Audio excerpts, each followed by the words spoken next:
Ready? 3, 2, 1.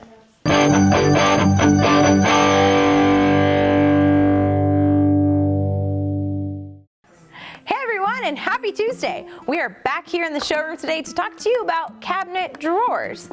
Has this ever happened to you? Your cabinet hardware is all a whack, and your cabinet maybe falls into the cabinet and it's just an absolute nightmare? I feel for you, faceless person.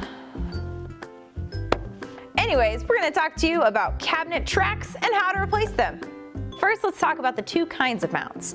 There's an undermount where the drawer follows a single track, and then there's a side mount where there's a track on either side of the drawer.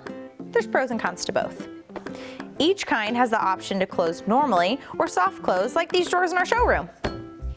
Since the side track is the one we most commonly use, I'm going to tell you how to install it. Now before you go and ditch your undermount, keep in mind you're going to lose about a ½ inch on either side of your drawer because of the placement of the tracks inside the cabinet box.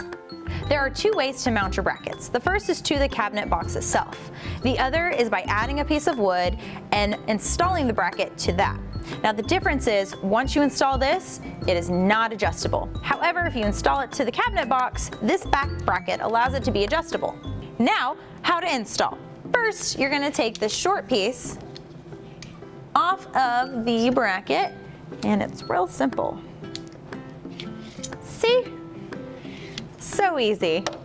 You're gonna install the bracket to the drawer itself and make sure that the front is flush to the front of the drawer and the bottom of the bracket is flush to the bottom of the drawer. Easy, I could do that, but I'm not gonna show you because power tools I can't use, and that's why they already made it for me.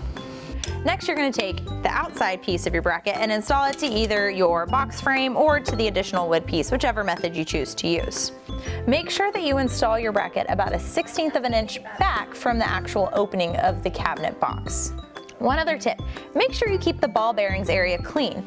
If it gets dirty or any kind of sawdust or anything like that, it could cause the drawer to catch or snag, and you don't want that, and it's easier just to get rid of the track and get a whole new one. So if you have a lot of other projects going on, you might want to wait and install your drawer glides last.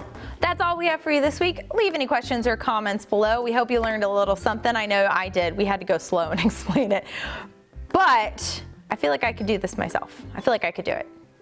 They let me use power tools. They still don't. So if you can use power tools, you can do it. Anyways, have a great week, everyone. We'll see you next time.